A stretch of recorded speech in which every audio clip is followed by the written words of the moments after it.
everyone. Welcome back to Adventures with Ruby. Ruby's down there snacking. We're here for another adventure on chilly Labor Day Monday morning. What we're going to be doing today is hiking part of the Bruce Trail, which is an extremely long trail. I'll put a map up for everybody to see it. But we're going to hike into Yerra Cotta Conservation Area today. Now we're doing it this way because you have to pay to get into the conservation area. So we're gonna hike along part of the Bruce Trail and drop into the park so that we can kind of get away with not paying. But anyways, I've been to Terra Cotta Conservation Area, I think once. It was a long time ago. So this is still kind of like doing something new.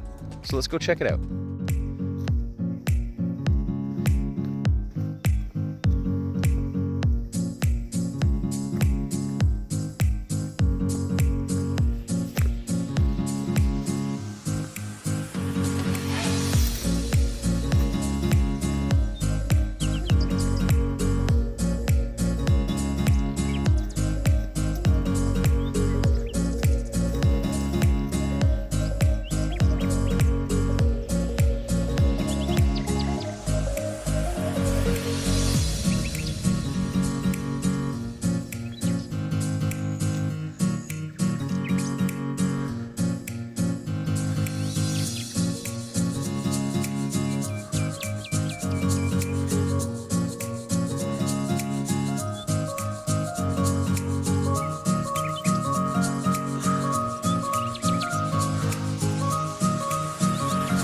Funny, I don't think you guys can hear it in the distance, but there's a house kind of back near where we started that have chickens, and the chickens are going wild, crowing and waking people up in the morning. I don't think Ruby's ever heard chickens before, and every time they go off, her head goes up and she's looking around. What is that?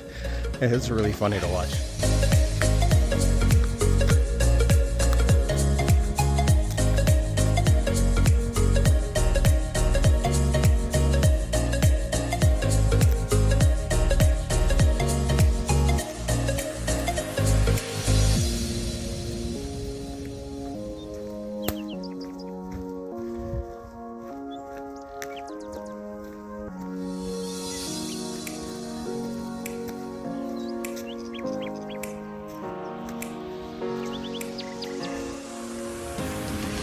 I don't know why, but fungus fascinates me. I find there's a lot of really beautiful fungus out there.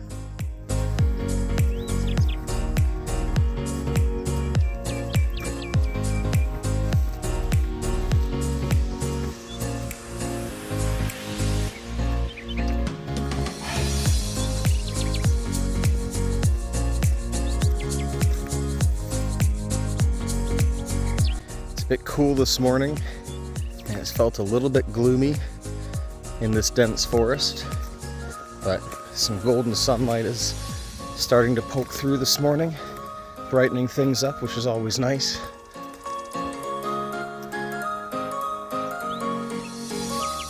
Ruby, there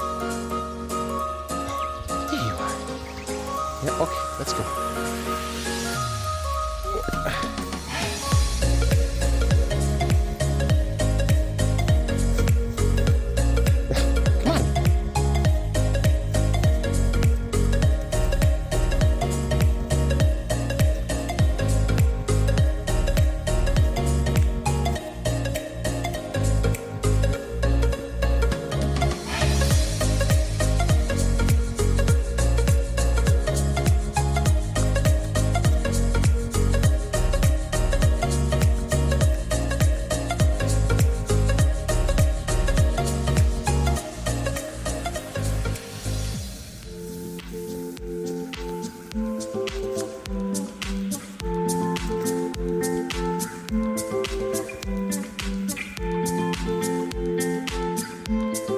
Okay, so we've hit a side quest that we're going to need to do.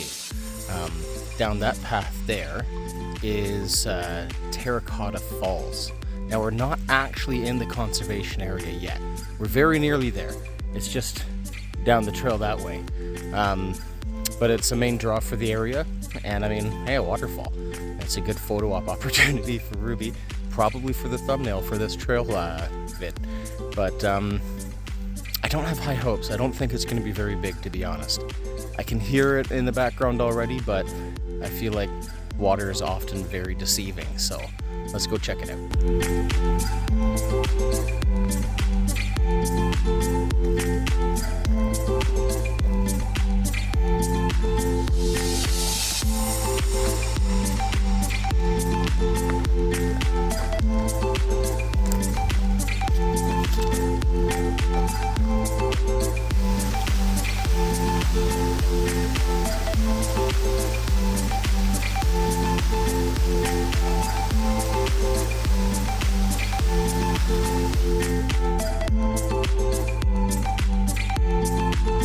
Okay, so we have now entered the conservation area, and I'll tell you what, the falls are actually nicer than I thought. I've now caught my breath from walking back up that stupid hill. That's pretty steep. That kind of sucked. But yeah, I think certainly in the spring or after a heavy rainfall, those falls would actually be something to behold at the end of what's been a pretty darn dry summer. It's still pretty cool. And I got the shot, and it only took me 2 tries to get her to sit there and wait for me to walk around. I love my dog.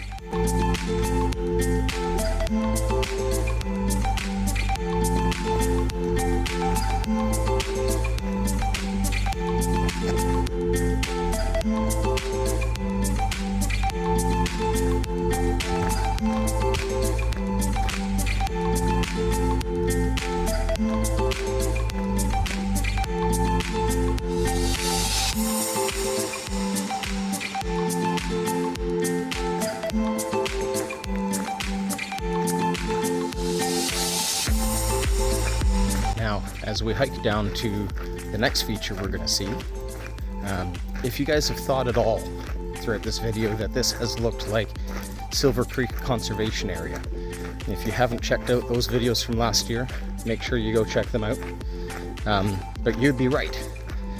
It's very close to Silver Creek Conservation Area. In fact, if we were to have continued on the first trail in this conservation area down to the end, it would actually take us to a trail that connects to Silver Creek, and I'll put up a map for you guys to see. But also in the southeast corner, if we're to go to the southeast corner, there's a trail that takes us down to the trailhead of the Caledon Trailway, which we also did last year. And again, if you haven't checked out that video, make sure you go check that one out. We hiked pretty much the entirety of the Caledon Trailway, about 27 kilometers across the region of Peel. So yeah, go check out those videos if you haven't seen them yet. And yeah, there's a reason why it looks awfully similar around here to Silver Creek, because we're very close to Silver Creek. Just hiking along, I saw this and I wanted to show you folks, in case anyone is unaware of what this might be. These are lines for collecting maple syrup, and you can see they stretch all throughout the forest here. They've got a maple syrup festival that they do here, and I mean, especially for our American brethren who maybe have not seen maple syrup lines in a forest before, we do not go up to trees and tap them with a bucket anymore. They've got there's more in there. I'm not sure if you guys can see. Probably. They just kind of tap the trees and hook them up to these lines and run them downhill so gravity does all the work. And then it'll go into a vat.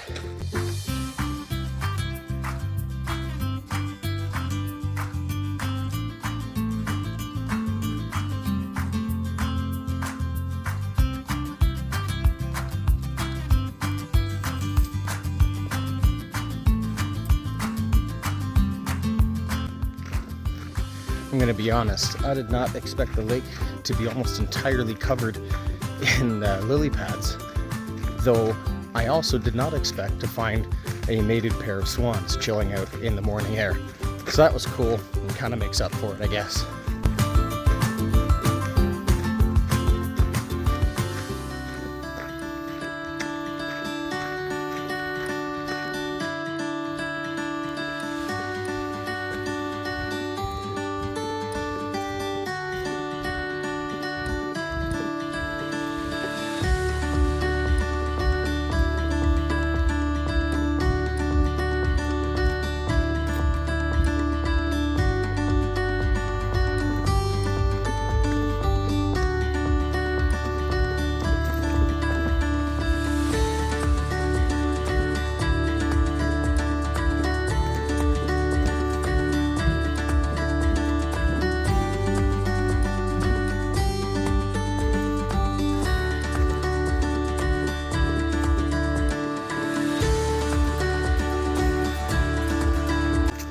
So we're making our way towards the entrance to slip out and start heading back to the car. Add a little bit of drama. There's some people on the trail behind us. I don't know if they're conservation rangers or not. So we're trying to get out of here.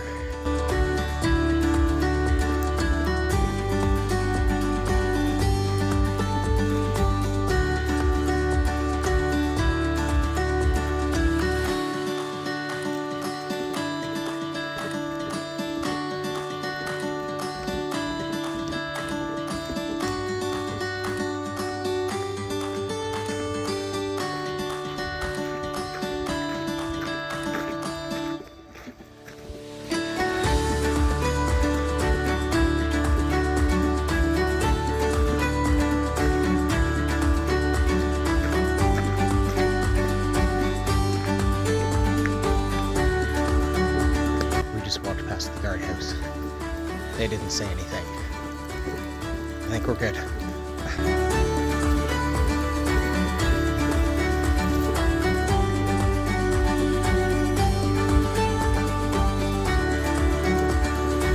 I can't believe how much the leaves are already starting to change color.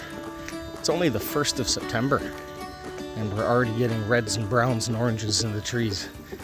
I mean, it was a very dry summer, so that won't have helped. And then the temperatures have actually been dropping a fair bit at night, so maybe that's part of it, but kind of crazy. Okay, so we've made it back to the Bruce Trail. From here, we're gonna walk back to the car. So that's it from us for today. Thanks for joining us on another adventure, and today really did kind of feel like a bit of an adventure. If you haven't checked out our other videos, would really appreciate you doing that. Give us a like, maybe subscribe. Thanks for joining us on this adventure. We'll see you on the next one, and we've got some cool ones lined up.